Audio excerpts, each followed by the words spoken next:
Well, hello and welcome to the CYC Information Evening with Will Oxley, world-renowned navigator, Sydney Hobart winner, Fastnet race winner, round-the-world sailor.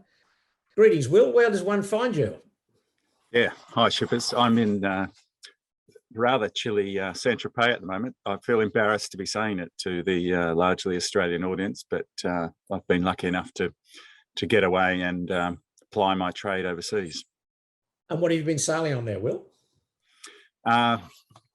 We did the Maxi Worlds in Sardinia on Comanche, and then the first week of the Voile de Saint-Tropez on Nanook, which was a chartered TP52, and again the Voile de Saint-Tropez the second week with Maxis, and again on Comanche.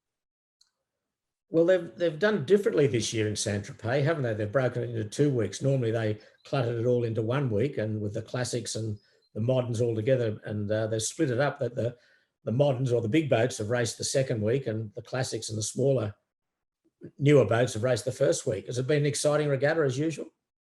Yeah, it worked pretty well because I got to do 2 weeks of racing rather than one. But it was much better because the courses were designed differently for the different fleets. So the classics are on their own course, the small moderns are on their own course, and then the next week the courses were better designed for the maxis, longer legs, able to stretch your legs. And I believe you were with royalty in the first week and you won. Tell us about that. Yeah, that was a bit of fun.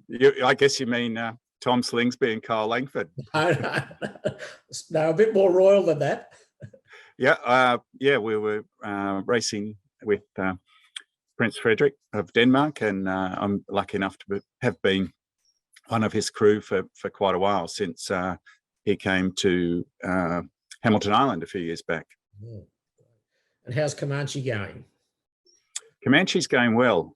We've got a mixture of old and new, some new guys. It's new Russian ownership, so there's probably 5 or 6 Russian guys on board, quite a few Europeans, and then some of the original Comanche team. Right. And then you're staying over there to do the Middle Sea race on Comanche? That's right. That's the next and probably the last thing on the calendar for this year. Right. Then you come home and quarantine. Yeah, we'll see what happens. Yeah. I had to agree to leave for 3 months. Yeah. Well, this week we're all opening up, so the club's open, the CYC's open, and a bit of racing hopefully soon. So it'd be great that that's happening, and obviously you'll be keen to get home when that adventure's over with Comanche. But Will, tonight the topic is when things go wrong. I guess probably more, how can we avoid things going wrong? So I know you've got a lot of subjects to talk about, and some really great information on how people can cope when things do go wrong, but how probably to avoid them going wrong, as I said. But take us back to an early experience in 1990, I think, when you were crossing the Atlantic, that sort of made you aware of how things can possibly go wrong. Yeah. Well, from an early age, probably around 15, I decided that navigation was going to be my thing, because I was crossing oceans with my dad, and it was clear that navigation wasn't his strong point, so it needed to become mine. But then in 1990, I was delivering a yacht back to Australia, and we were ripping along in the South Atlantic with a small spinnaker up, and I was the only one on deck. It was pre-GPS and everything, and anyway, we did a big roll into one side, and the life ring and the dam buoy got washed off, and we had a long way to go to Australia, so I wanted that life ring and dam buoy. So I thought, well, why don't we go and get it? So got everyone on deck, and then it took about perhaps 42 minutes to get back to the dam buoy, because we had to get the spinnaker down. There were only 4 of us, and took about probably 25 minutes till we saw the light of the dam buoy again. But just by following the fundamentals of reciprocal course and retracing your steps, we were able to get back to this dam buoy and recover it on board. and that's stuck with me ever since. That in these situations, it's about getting the fundamentals right. And of course, we have more and more electronics on board, but still the basics of reciprocal course and so on is an important way to make sure you get someone back on board. And how big was that yacht? Did you say it took you 42 minutes to get back and everything tidied up? How big was that yacht? How fast? That was a 53-footer. Oh, okay. But we were, everyone else was asleep. Yeah. On deliveries, small spinnaker. Took our time getting it all down. I had to convince them that, in fact, we were going back. Yeah. So, but it just shows you how quick boats move away from something that's dropped overboard, be it equipment or a person. It's quite scary, isn't it? Yeah, it is. And the person in the water needs to be prepared that the yacht's going to sail over the horizon and has to have faith that they're going to come back. Yeah. Well, let's take you now to the sadly infamous 1998 Hobart Race, which was a tragic race in a number of circumstances, for obviously the loss of life, but loss of boats. And you were on B52, I think, that year. That's right. Yeah. Tell us about how that all unfolded for you. I mean, it started in a beautiful, strong nor'easter, and things were looking at Sydney Harbour, as they always do on Boxing Day, but it certainly went downhill from there, didn't it? Yeah, I mean, the forecasts have improved dramatically since then, but it was only at about 4 p.m. on that first afternoon on the 26th that the forecast started to really deteriorate. Up until then, we were expecting quite a robust, southerly change. But on B52, which was a Bashford 41 masthead rig, we thought we were having an adventurous race when off Jarvis Bay we actually pitch pole and nearly tipped her over sideways, very much like that photograph of Silk in the Solent. Because they're a masthead rigged boat, they have a tendency to do that on those 52 on those 41s, and so I remember thinking, oh, we're going to have a bit of a story to tell, and little did I realise that wasn't going to be the story. So we ended up upside down in Bass Strait, perfectly stable at 180 degrees. I won't go into it's a long story that I did a interview with Sarah Kanowski on ABC Conversations, and it's probably worth listening to that if you want the gory details. But I guess the key messages from that 98 Hobart for me were all about preparation and sailing with good, experienced people, and the fact that despite us being upside down, the preparation we'd done on the boat meant that it held together. And the fact that we had calm, experienced guys on board meant that we did the right things at the right time, and all came back safe and sound. And are they the main lessons to learn, the preparation? Would that be top of the list? Yeah, preparation is, I would say, key. The other thing that has held strong for me, and it's interesting in the current discussions about communication, is that and this will come up a bit in discussions today, I think, is the party line aspects of the SSB radio. So when it was all going down, we could all hear what was going on because we were all listening to the same channel, as opposed to one-to-one communication with cellular phones or satellite phones, where you're having a conversation with one person and then you have to repeat it many times. And so I do think that those that haven't been in these major distress situations that say, well, the satellite phone is fine, don't quite understand the importance of everyone being able to hear. And so there's been quite a few discussions recently about how we can do this in a way that will work in the modern world. In the UK, the MRCCs have a party line aspect, so everyone can dial in and everyone can hear everyone, so that you can have 10, 20 people on the same call. It may also be possible to do it with something like WhatsApp, where the messages are going to the entire fleet, so everyone can hear what's going on, and there's not cross communication going on all the time. So communication is the other thing that is key. Well, briefly, when you went upside down, what happened then?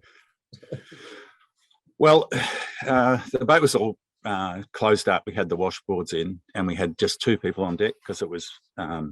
Excuse me, it's freezing here, so I'm sitting outside, shivering.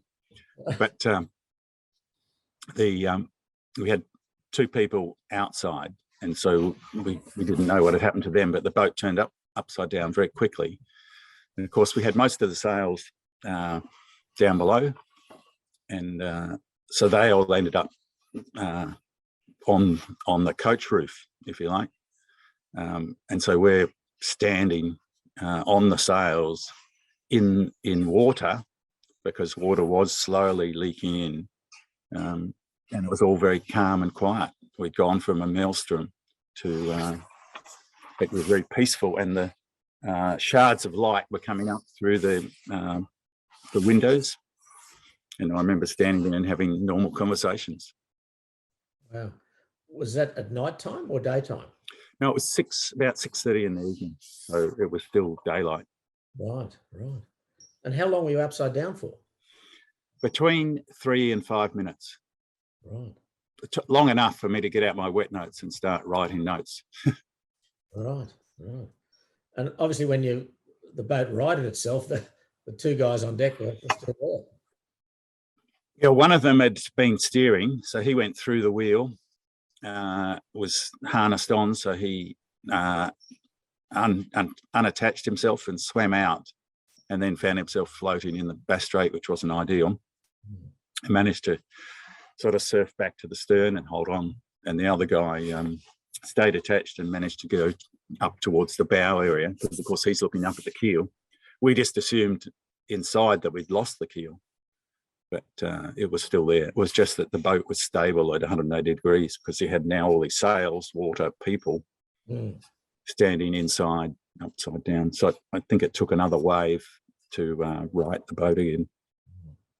And then, obviously, when it came up, you retired after then, or came back to Eden, or did you try? Yeah, well, the boat, the rig broke. We're not really sure whether it broke prior to writing or broke during the writing. So we cut the rig away and managed to get the engine going. But of course, we couldn't really motor towards Eden because of the size of the waves. So we sort of motored in a northeasterly direction. I remember clearly that Eden was about 77 miles away at 338, I think was the bearing. It's funny, the things that stick in your head. Yeah, exactly. Well, sticking with the Hobart race, Scandia, a big maxi yacht, you had some drama with her one year with the keel. Yeah, so yeah, in 2003 we had a very successful Hobart and managed to win line honours on Scandia. Then in 2004 it was a pretty robust, southerly, quite big seas, maybe 4 to 6 metre waves. And I remember we were on Port Tack, about 70 miles east of Eddystone. And the thing about the keel on Scandia was that both of the rams were on the attached to the port side of the boat. So when you're on Port Tack, the rams are in full extension. So when you bounce off waves, the compression loads were obviously high, and what happened is that the rams snapped. Now the whole thing's been the subject of several court cases, so we're not here to talk about the ins and outs of why that happened. Really, the interesting things is what happened after the thing broke. Sure. So what did happen? Yeah. Well, the first thing is that the boat is now the canting keel has gone to the leeward side, and it's fixed in place. So the boat's leaning over at a pretty difficult angle. We managed to get the sails down. At the time, we had a J4 and 2 reefs, and we managed to. We got the engine down, but of course the prop's out of the water because the boat's leaning over so much. And when I say we managed to get the engine down, with a lot of these boats now, the propeller comes up into the hull, so you have to lower it down out of the hull. And then we jibed, and if we had the boat sort of facing across the waves with the keel locked to the weather side, we were able to get the prop in the water. And then we found if we motored with the waves on our starboard beam, we were able to keep the boat relatively upright. And essentially we just motored in that direction and started telling people what was going on. At that point, I think there was a perception that we might be able to stabilize the keel in the center, but it was far from certain. And I remember it was clearly a situation that was in control but could suddenly be out of control.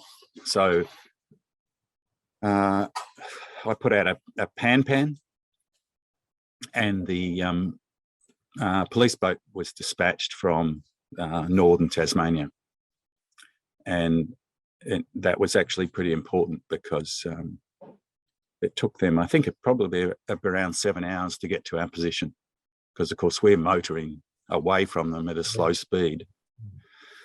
And then the thing gradually deteriorated through the day, and eventually the keel began swinging freely, and so it became only a matter of time until it was going to fall out of the bottom of the boat. So there's a couple of things about that. One is that by the time we made the actual Mayday call, the police boat, instead of being 7 hours away, was 30 minutes away. So planning for that was important. The other thing was that we were very lucky to have Gary Ticehurst, who's sadly no longer with us, in the ABC chopper above us. And so we had good comms. And he did a terrific job of just managing the situation while also recording the thing and managing interviews. It's quite extraordinary if you watch the footage of him piloting the helicopter and talking to multiple people at the same time. But the thing about it was that while we were on the boat, we were in a controlled situation. And if we got into life rafts, it was going to be a controlled situation at that time. But if the keel fell off, then the boat flipped, then it was immediately an uncontrolled situation. So by the time the police boat was within about 10 or 15 minutes, we made the call to get into the life rafts. So you always hear that you only step up into the life raft. I think in this instance, it was the right call to go from one currently safe platform to another relatively safe platform. Now the keel was still attached when you got into the life rafts? Yeah, we had an EPIRB on, and so we know that it was within an hour, I believe, after we got off the boat, the boat, we believe it turned upside down because the EPIRB stopped working. Right. So there was 2 life rafts that the crew got in. And were they? Yeah, and so one life raft got in. There was one set of crew got in the life raft quite quickly. And then the interesting thing is, of course, the boat's drifting quite fast. And as soon as you start putting people into the life raft, it's very hard to keep the life raft close to the boat. So you have to do that transfer very quickly, and then you cannot leave it attached to the boat because it's going to destroy the raft or rip the line out of the side of the raft. So that raft was dispatched with about half the crew on board. And then I could see Yendies. I didn't know it was Yendies. I could see it was another yacht. And so we got Gary Ticehurst to actually direct Yendies towards that raft. So that raft had someone looking after them, if you like. And then maybe 20 minutes later, we got into the second raft. So we're only in the raft for about maybe 10 minutes. Right. So the two rafts weren't connected in any shape or form? No, they're very separated by a long way. Right. And any message there about the life raft, what you should do or what you shouldn't do? Because we all experience it in the test tank, but that's pretty easy compared to real life situation. Yeah, it's not the most comfortable platform. You want to make sure you've got all the warm gear on if you can before you get into the raft. It's pretty damp. There's a lot of water. Yeah. But we had the handheld VHF, handheld GPS. We were able to maintain communications with the chopper and with the police boat and tell them where we were. So having all that gear with you is very important. It makes me think also about the handheld VHF. You talk about it having in the grab bag, but generally they're not in the grab bag because they're on charge or they're on deck. So making sure you've got it close by in that situation is clearly important. Yeah. And I guess the message, or one of the messages there, Will, was it inevitable that the keel was going to fall off? Is that what everyone thought, and that's why I got into the raft? Eventually, it was agreed by all. Initially, I guess it was a split decision. Yeah. But once it was freely moving, it was slowly destroying itself in the bottom of the boat. Yeah. Then it ultimately rolled over the boat, and it was towed into Tasmania, was it? Or where did it end up? Yeah, Flinders Island. We got to Flinders Island, chartered a plane, went out, found the vessel, and then were able to get a tug out to tow it back in. Right. Well, I want to take you now to another sad CYC story, really, the Flinders Island race in 2009, when we two loss of lives on the yacht Shockwave that hit Flinders Island. Yeah. You were involved heavily with that, with standing by. I think you're on Yendies at that time. That's right. What do we learn out of all of that? Yeah, I mean, the whole journey of yacht racing is constant learning. We've been learning since time began, and starting with the disaster of the Fastnet and the 98 Hobart. Every time we get more learnings out of these things. So I think the key things that I hold on to after that event is I'm very fastidious about making sure we have the number of people on board clearly defined. Now, that may seem strange to a boat with 5 people. When we're sailing here in Saint-Tropez with 27 people on Comanche, it's hard enough to know how many people we've got on board, let alone their names and their ages. And I always picture myself, okay, well, when something happens, I'm not going to look very good if I'm on the radio saying I'm not sure how many people we have on board. And the reason I say that was because in the Flinders Islet, when we established comms with the committee boat, the numbers of people on the crew list was different in different places. And so it was unclear how many people we were looking for initially. And I think that's something that people should take. Well, we clearly took it on board. The CYC's systems are second to none in the world. But at the time, that was a significant issue. And I keep that in my mind when I'm thinking about any situation, even going for a day sail on Comanche here in Saint-Tropez, which should be calm, peaceful thing. It's not very helpful if you don't know how many people you've got on board and what their names are. Yeah. And what role did you play in Yendes? You were just standing by the islet, were you? Or Yeah, so I was the navigator, and it was fairly it was quite a rough night, and we sighted some flares coming from the vicinity of, at that point, off Port Kembla. So it looked like they're on the islets that are there, and a couple of the crew said, "Oh, look, someone's having a party on the island and letting off flares." And I said, I don't think that's a party. We need to find out what's going on. So I then started calling around on the VHF radio.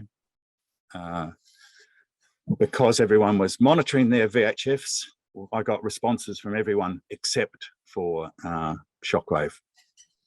And so we deduced that it was probably them that had had a problem. And so just coordinated with the boats that were on scene, and we began a search pattern.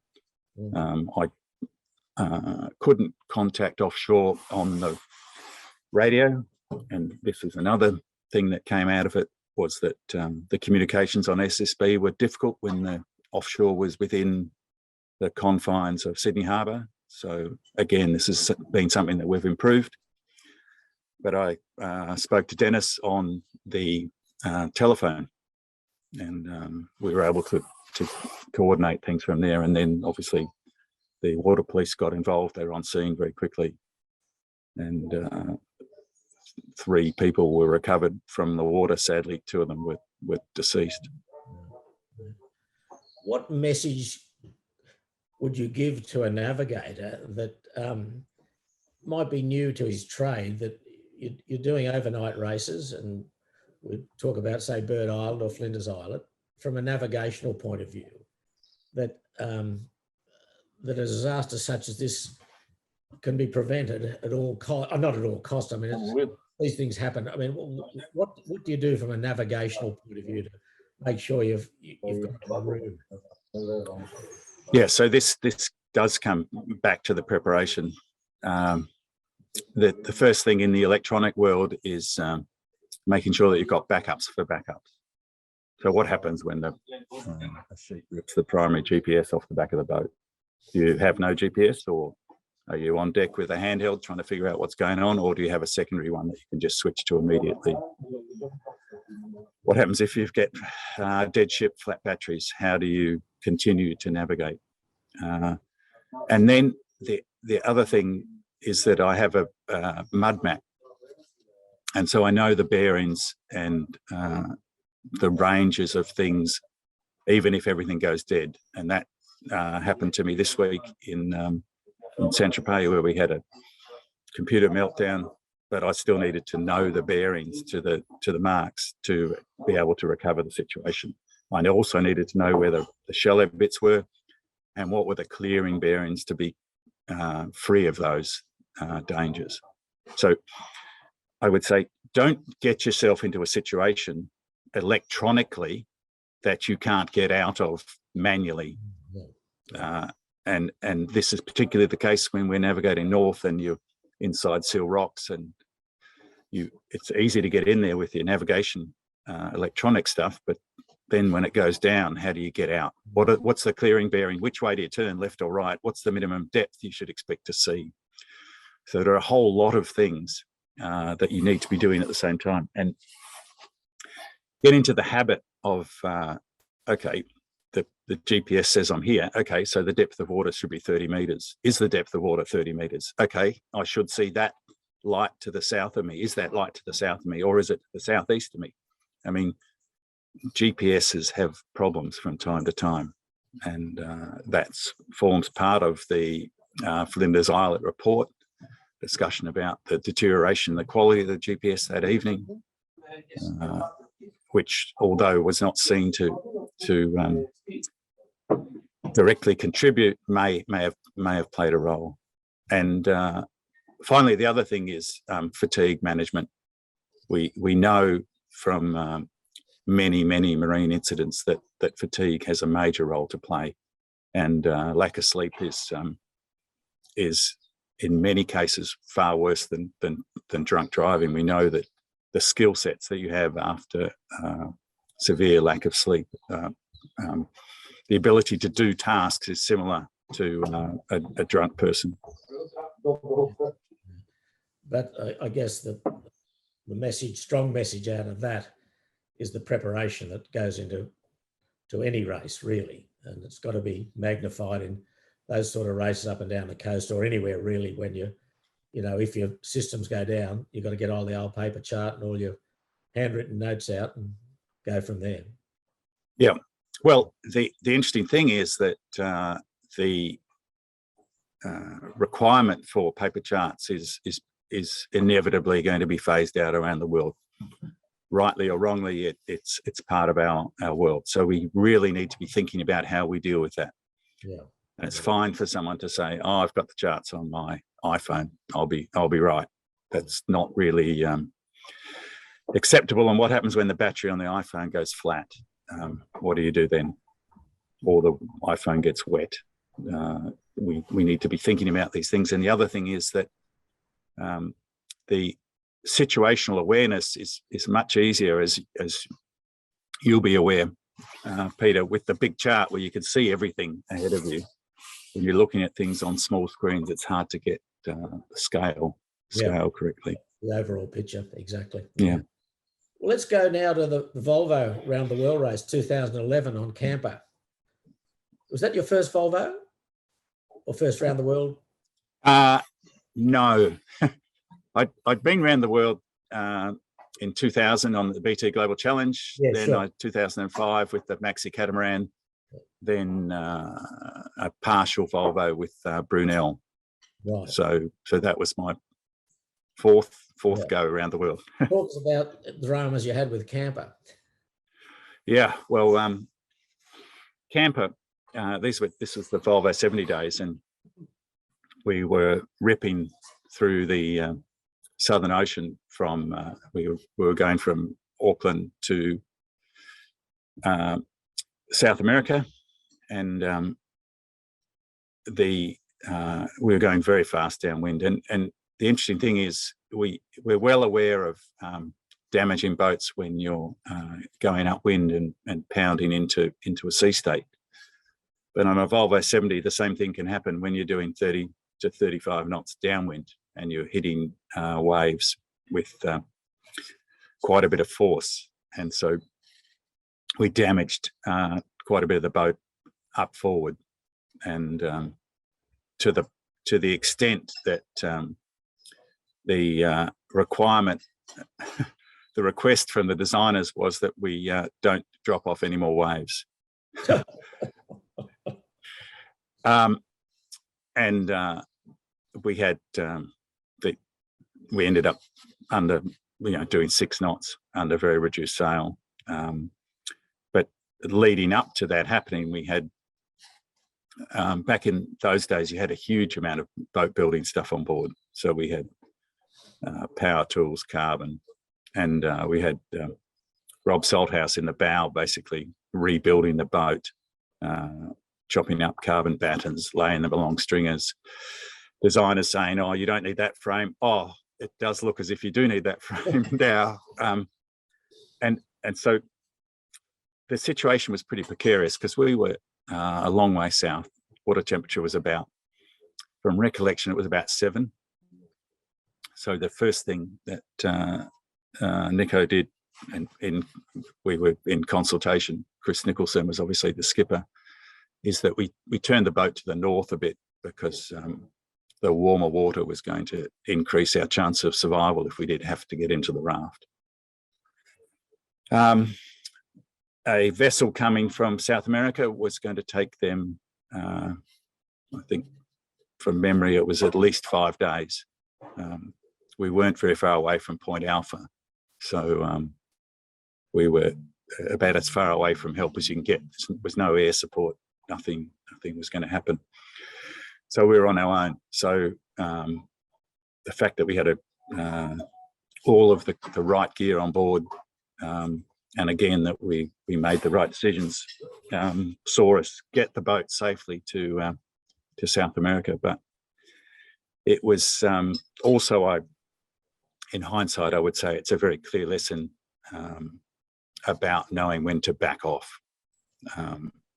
And too often, sometimes in our quest for performance, we can forget that, to finish first you must finish. And how were the crew at that time, Will? I mean, obviously you were in serious trouble. I mean, was there any panic amongst the crew, or was the crew bond as one and say, look, we'll get ourselves out of this? What's the reaction? A million miles help? We'd done a lot of miles together up to that point, and like most Volvo crews, very experienced, good mates, and so everyone just bonded together. Somewhat bizarrely, Adam Minoprio had a pack of cards in his kit bag.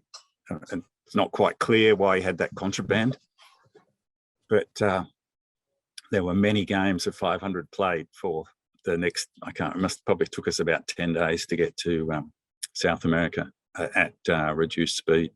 So where did you end up in South America? Whereabouts? Portimont in Chile.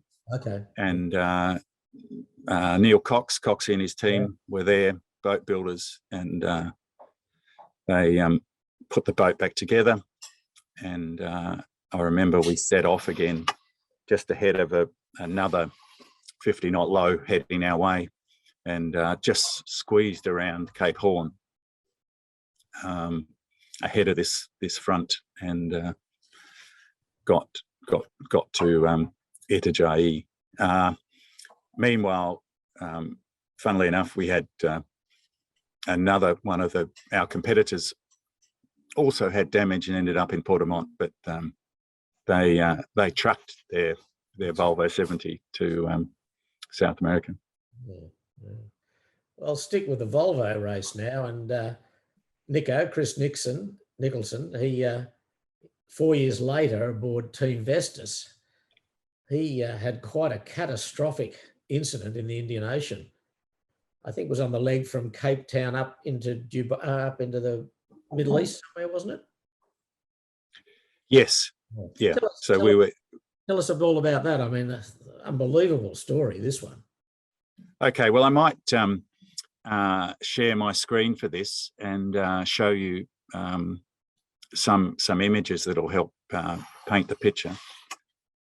Yeah, so this was during the 2014-15, 13-14 Volvo Round the World race, and the leg was from Cape Town to Abu Dhabi, and because of the dramatic footage that came from it and is freely available on YouTube, most sailors around the world are aware of Vestas hitting the rocks, but what most people are not aware of is the circumstances leading up to it. And so it's probably worth spending a bit of time on this, because there are lessons for all of us in how to avoid these things happening. And the first thing is, if you look on the left of this image, you can see a pink line, and that was back then in 2014. We had there were large numbers of pirates around the Red Sea and Somalia and Socotra. So there was a large zone that we had to avoid, if you like, an exclusion zone. So when we were preparing for the race, that's essentially land to us. We can't go there. So all of the research that we do on the leg is about places that we can get to. So any of the charts you buy, the research about where you go, is all based on the fact that there is that exclusion zone.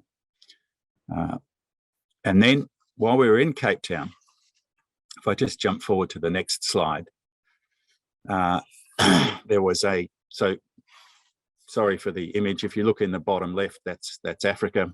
You can see Madagascar, and you can see what is forecast to be a tropical cyclone. And so the issue we had in the lead up to the race was that this tropical cyclone was forecast to be in the way. So we were forecast to be, you can see the two red boats there, we were forecast to be approaching this tropical cyclone in a few days' time after leaving Cape Town, but we had this exclusion zone that we were not allowed into without, otherwise we would get penalised. So the difficulty for us was that you want to pass by such a system on its western side using the downwind sailing, and you want to be able to get far enough away from it that you're safe. So we made representations to the race committee that we need to change the exclusion zone box to allow us to get further to the west. So I remember, if we now look at the right-hand side, I remember I was sitting down at dinner the night before the start of the race, and I was sent this picture and told that this was now the new exclusion zone. So you can see that Mauritius and a variety of other places are now open to us to go there. But because this happened the evening before the leg start, the ability to do preparation and look in detail at that area, let alone buy paper charts, is quite limited. So I think that was the first thing. Then, whilst we were ripping along in the Southern Ocean, I was going through I carry electronic copies of the sailing directions. You know, back in the day, we used to have 14 volumes for the world, and they weighed a ton, and the last thing you want to do is carry them on board. Now you can have them as a PDF, so they weigh nothing, and you can have all that information to hand. So I was reading this and was reading about these Karajos shoals, and I was like, I don't remember them, because I hadn't done any research, because it wasn't an area that we were going to go to. So I looked at the electronic chart, and I could see these blue zones, which just mean shallow water. You can see where the land is at Mauritius there. And then I looked at the paper chart, which I happened to have on board, and I could see that there was clearly a large reef system there. So I went back to the electronic chart, I zoomed in, and there was still just shallow water, but no island. I zoomed in again, and you can see the box, because you can turn on chart bounds in CMAP. So there's clearly something there that they put a box there for, but there was nothing, no land. I zoomed in again, and now if you look at the bottom, it's only 26 miles across that box. There's still nothing there. And I zoomed in again, and that appeared. And I was like, expletive this, expletive that. I went, that'll be a surprise to someone, not for a moment thinking that someone was actually going to run into it. But it was so much so that I called the whole crew down over the next day or two and showed them. And we made a big deal out of avoiding this. And then the interesting thing was that sorry, Will, if I could interrupt. How yeah, sure, please do. How long was that shoal or reef? How long? Oh, it would have been at least 20 or 30 miles long. Oh, significant. Okay, yeah. Right. Yeah. Well, obviously it's significant. Anything out of the water is significant, but it's fairly long. Yeah. And the young guys on board would, I would pull out the paper charts on the first leg, and they'd go, "Oh, you're just pulling out the paper charts for the photo shot." And I was like, no, it gives me the perspective, and I like to check things. And they didn't really complain after that. But moving moving forward, so I think at this point that we probably would direct people to the YouTube videos that they could actually see them. If we can get the links put up, then people can actually look at it. But it's clearly quite dramatic when they hit the thing. And I got a phone call from the race office, and it's very unusual to get a call. Normally you get a email or a SAT-C message, and so I answered the phone and I was told that they'd run into this system. So we then, I spoke to Nico. He said what had happened. He said, "Oh, can you come and stand by?" And I was like, "Well, I can't come around to the front of the reef because the sailing directions say you shouldn't be within 3 miles of it." And having been a marine scientist and worked on the front of reef systems, I know how dangerous it is. I said, "Well, we'll go around the back of the reef system, and if you get in the rafts, you'll get washed across the reef system and we'll pick you up on the other side." And Nico was like, "Well, how big is this thing?" I'll go, "It's big." So it was a pretty long night as we listened to them and doing the communication.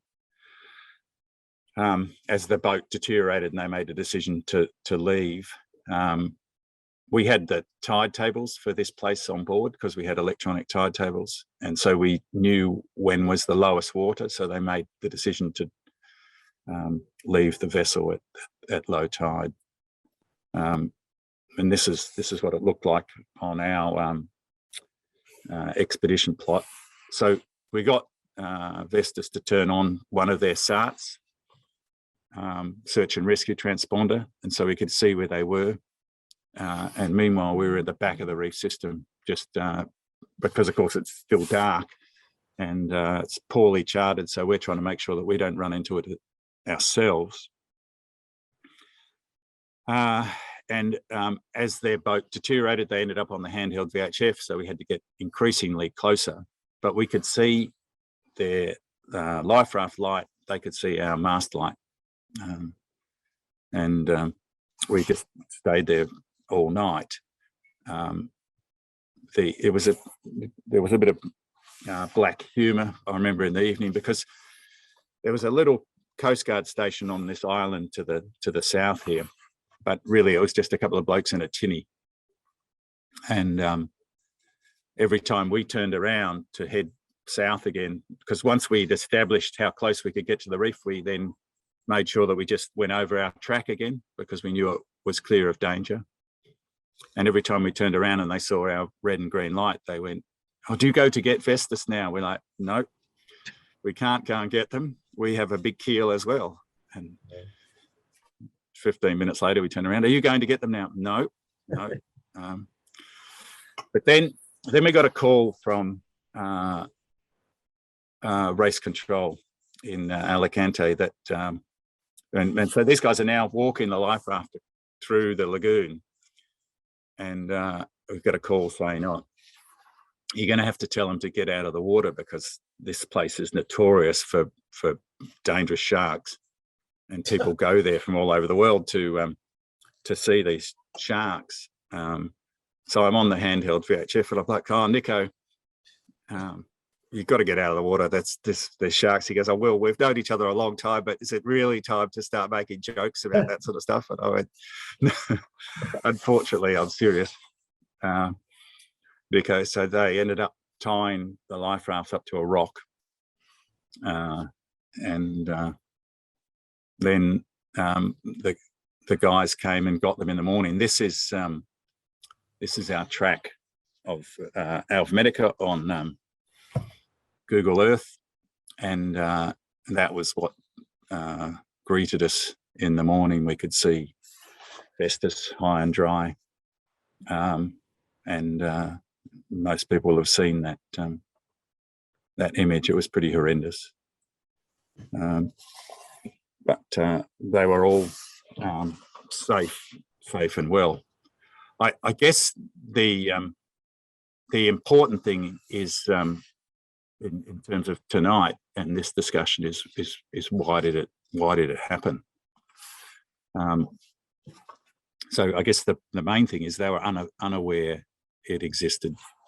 They had no detailed paper charts for the area, and they didn't look at their small scale paper charts. The other thing was that they had detailed CMAP charts on one computer, and then on their other computer, they didn't have detailed CMAP charts. And so when they were doing their routing, that was on the computer without the detailed charts. And so when they zoomed in on the routing to look at what was going on, because they weren't detailed charts, they didn't show that there was actually land there.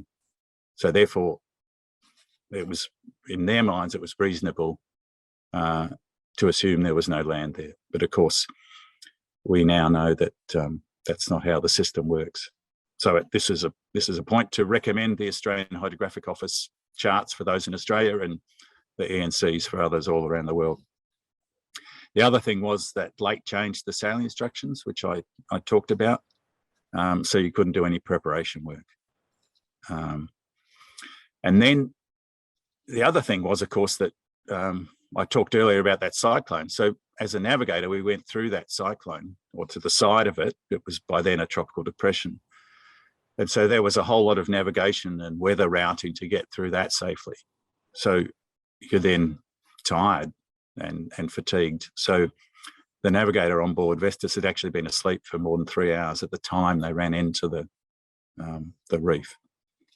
So it's a taxiing routine for the skipper and navigator, both before racing, particularly in the Volvo, and during the leg. So you do need to make sure that you've got two people completely across all the systems on board, so that when the primary navigator is asleep, there's someone else that can keep in control of the situation. But I think you can see this was just a cascade of factors. There are many incidents where the same level of error has been made, but the consequence of the error has been much less, just because people were lucky. Yeah, well, it's a frightening video to watch. I mean, people should watch it just to see what could happen out there. But they're just sailing along, not a care in the world, and just reaching through the evening, and the next thing it's just all mayhem, and it's really scary stuff. But I think that's brilliantly explained, Will. And Will, we'll move now on to the Caribbean 600, the fairly new race around the Caribbean islands. But there was another grounding there on a yacht privateer. Talk us through that.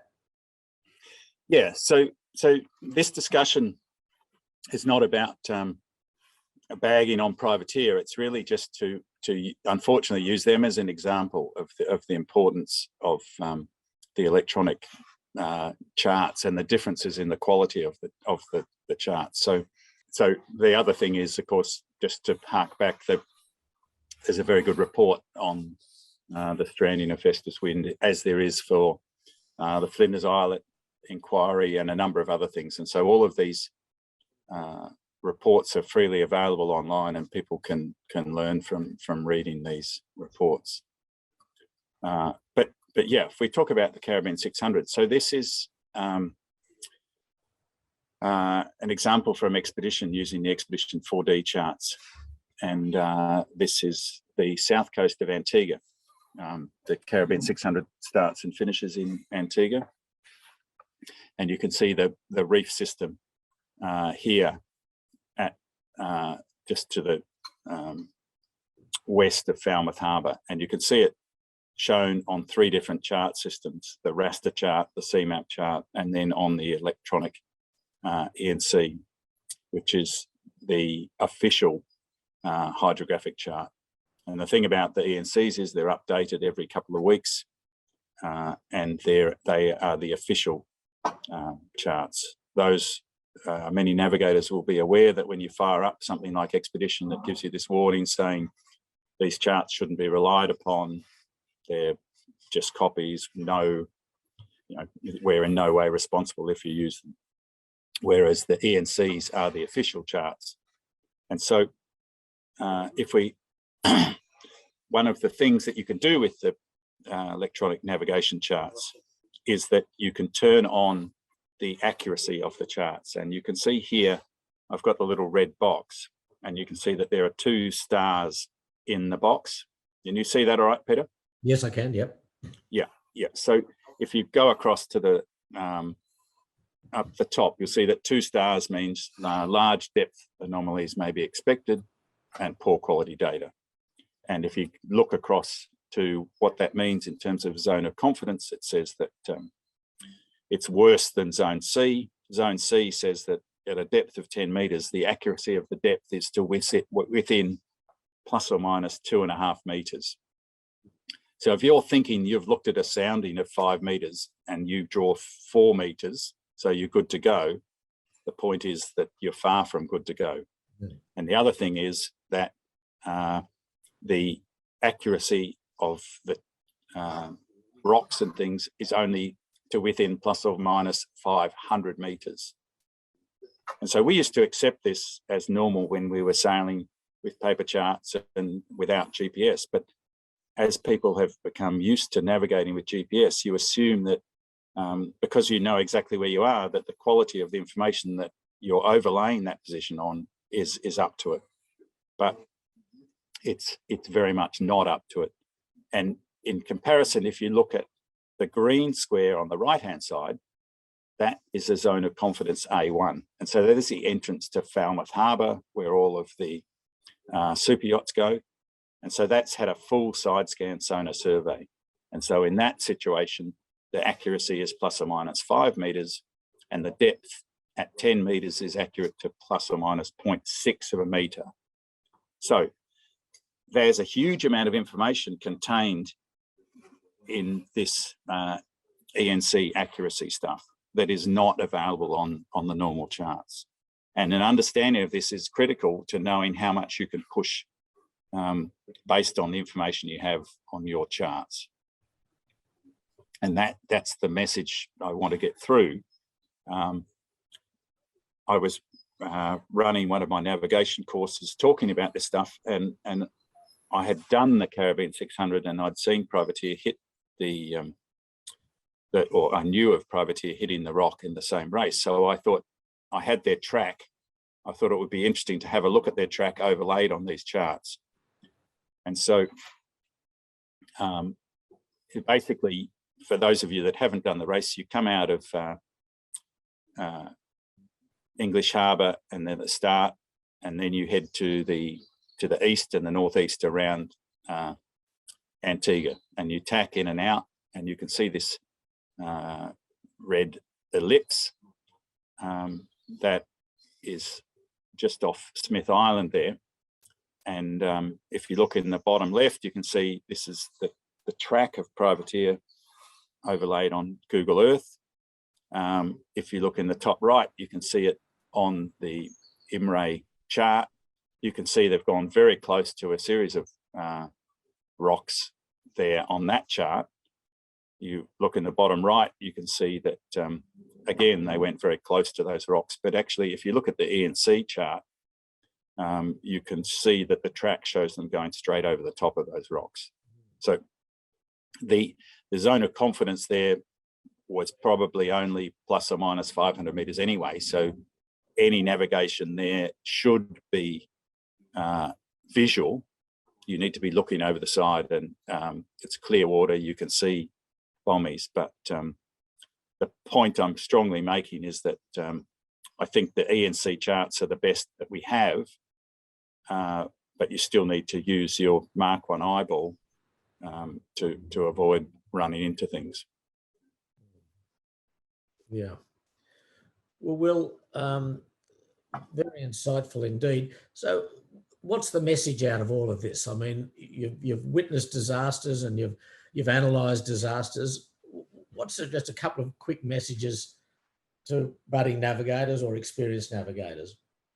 Yeah, so I made some notes. I do think that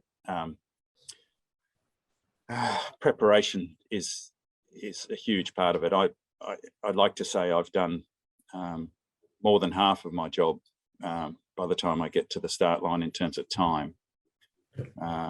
And just to use an example here in Saint-Tropez, again, the charts are not fantastically accurate. And so we go out in the rib. We had a day where there wasn't enough wind. So we just go on a rib trip with the handheld computer and a depth sounder and a lead line. And we go to these areas and we survey them. We even jump in the water, have a look at where the shallows are, and we mark them accurately on our charts. There's always the risk that people are looking to get that extra meter or to get a line inside the boat that's gone around in front of you, so you get clear air. And so you're always under pressure for performance, and you're at the same time trying to put the balance of the pendulum back towards safety. So you want to do the best job you can for the boat, but you've also got to keep the vessel safe. And so preparation is a huge part of that.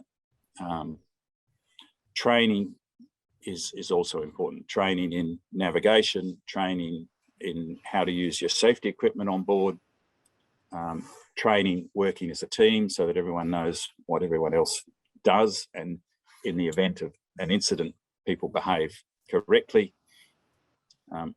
Sharing the load. The Flinders Islet tragedy showed the potential consequences of the one person skippering, helming, navigating, and then fatigue. So you need to make sure that people are getting enough rest, and that the load's being shared across multiple people on the boat. Backups for backups. I can't stress that enough. And then finally, as I said, fatigue management is a big issue in offshore racing, and I don't think enough attention is paid to that always. Often with these overnight races we do, people go, "Oh, it's a short race, we don't need any sleep." I think that's a big mistake. I think you need watch systems, even in these short overnight races, to keep people sharp. It's not a matter of toughing it out. It's a matter of doing it smartly. Yeah. Right. Well, thank you very, very much. I'm sure everyone watching has learned something, and there's a lot of lessons to be taken from all of that. So it's been terrific that you've been able to share that with us. I'm sorry the weather's not good in Saint-Tropez for you. We really feel sorry for you over there. Yeah, that's okay. I'm going to go to Lorient today. Hopefully things will improve. You haven't run into Bridget Bardot there in Saint-Tropez, have you? We've been to her, the bar she frequents. Yeah. I should say frequented. All right. I think things have moved on a bit, Peter, since Bridget. Yes. I have. All right. Well, Will, thank you again. Good luck in the next races you're doing on Comanche, and we certainly look forward to welcoming you back to the CYC and see you at Christmas time, and hopefully the Hobart Race will be run, and we can all enjoy that as well. So go well, and thank you very much again, Will. Thanks, Peter. Yeah, looking forward to the plan is to get back and race the Hobart on the mighty Ichiban. It looks like it might happen. I'm hopeful. Yeah, I think we're all very hopeful. We certainly want it to happen. So, all right, go well. If you see Bridget, give her my love. Okay. Yeah, no, she was asking after. Yeah. Okay. See ya. All the best. Cheers. Thanks, Will.